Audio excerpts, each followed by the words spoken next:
nuyuwaat naa leen yéen ñëpp ci seen tur ak seen sant. Monsieur le ministre, ci rapport bi ñu jàng tey ci suba page 405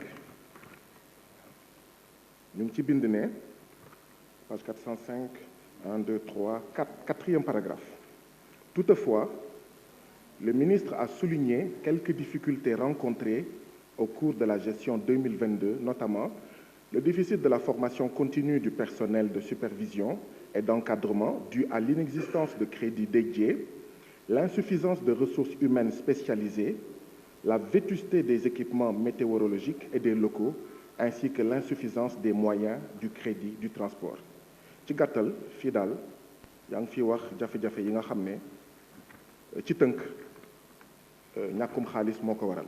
ñu ñëw ci page 406 troisième paragraphe. Cependant, députés yi ñooy wax, ils n'ont pas manqué de souligner la faiblesse du budget du ministère et plus particulièrement les montants dérisoires qui ont été alloués à certaines structures importantes telles que la direction des transports aériens qui ne dispose que d'un budget de 12 millions de francs CFA et l'Agence nationale de l'aviation civile et de la météorologie ANACIM.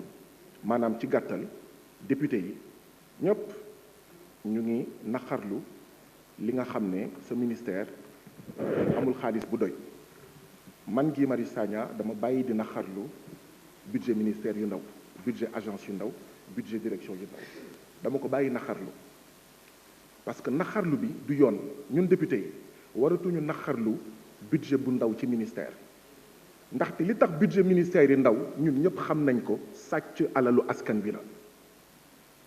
dañuy waxante dëgg booy naqarlu da ngay naqarlu loo xam ne mais leneen moo ko waral. mais ñoom ñi nga xam ne ñoom ñooy ministres yi ñoom ñooy directeurs yi ñoom ñooy sàcc alalu askan wi ci ministères yi ak ci directeurs yi ñu recevoir leen ñuy naxarlu budget bu tuuti mais y a quelque chose qui cloche. ñun waratuñu fii naxarlu ay budget yu tuuti li ñu war a naxarlu mooy nañu bàyyi sàcc xaalisu askan wi ci ministères yi ak ci directeurs yi. monsieur le ministre kii yow la monsieur le ministre kii yow la. damay doxantu ay dëkk yu mel nii Mekagit ma gis ay ambulance ñu bind ci don de Doudou Ka. Doudou Ka balaa ngaa nekk directeur wala ministre musoo mayee ay ambulance may wër ci dëkk bi mais ñu ne tabaski ñu ne Doudou Ka may na xar Ousmane Sonko keneen ak keneen. gis ngeen sama micro bi bàyyi leen ni ngeen koy def. Depuis quelques jours, quand je parle au niveau du micro, c'est comme s'il y a une tentative de sabotage. La qualité de la communication n'est pas bonne. Vous arrêtez ce que vous faites. Nous leen ñu tere RTS, tere leen ñu Soleil, tere ñu APS, ñu ñëw fii vous faites des sabotages sur le micro. Vous arrêtez ça. Monsieur le ministre Doudou Ka kii yow la balaa ngaa nekk ministre wala DG musoo mayee xar. Monsieur le ministre balaa nga nekk ministre wala DG non du loolu sax laay wax AIBD man Casamance man doomu Casamance la doomu Ziguinchor la donc Casa Sport sama xol laa ko teg ni ma tegee tous les clubs sénégalais sama xol. Monsieur le ministre lu tax parce que dañ la nommé AIBD nga jël 50 millions jox ko Casa Sport. Je précise Casa Sport war nañ ko may ay milliards. US Gorée war nañ ko may ay milliards AS Jaraaf war nañ ko may ay milliards mais le problème mooy d'accorduma ak président Macky Sall saa yi bu nommé ministre fenn wala mu nommé en fait directeur fenn ñooñu di jël xaalisu ministère bi xaalisu direction bi di ko yóbbu seen dëkk ba pare di bugg a jaxase sénégalais yi seen biir. lenn lay laajte.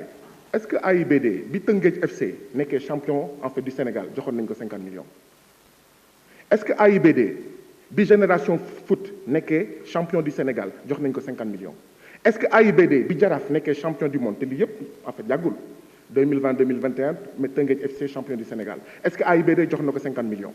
Génération Foot 2018 2019 est-ce que AIBD jox na ko 50 millions. ASC Jaraaf 2017 2018 est-ce que moo nekk champion du Sénégal est-ce que AIBD jox nañ ko 50 millions. Ce que je dénonce et que je vais continuer à dénoncer et ce que j'ai toujours dénoncé mooy Macky Sall dafa war a bàyyi di jël ses ministres et ses directeurs naan leen utiliser l'argent des ministères et des directions pour gagner vos bases politiques.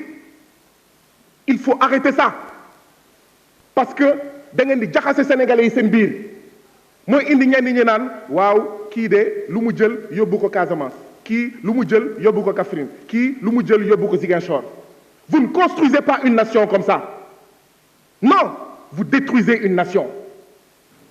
Man dañuma AIBD chaque année champion du Sénégal mu jox ko 50 millions. Mais au nom de quoi? Parce que yow yaa fa jaar yow yaa fa nekk momentanément njiit bi ngay jox 50 millions AIBD.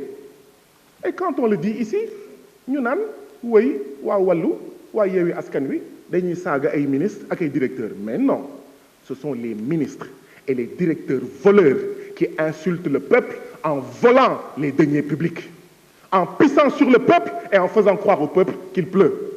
C'est ça la vérité. Et ça, vous ne voulez pas le dire. Li ngeen bëgg ñu tere ñu wax ko. Non, on n'est pas là pour vous humilier. Par contre, c'est vous qui êtes là pour nous humilier. Chaque fois, vous envoyez des nervis, élections en dehors des élections, et vous parlez d'humanisation de la politique, en donnant un mouton à Ousmane Sonko. Ousmane Sonko n'a pas besoin de votre mouton. La présidente Aïda Mbodj n'a pas besoin de votre mouton. Le président Khalifa Ababacar Sall n'a pas besoin d'un don de mouton de votre part.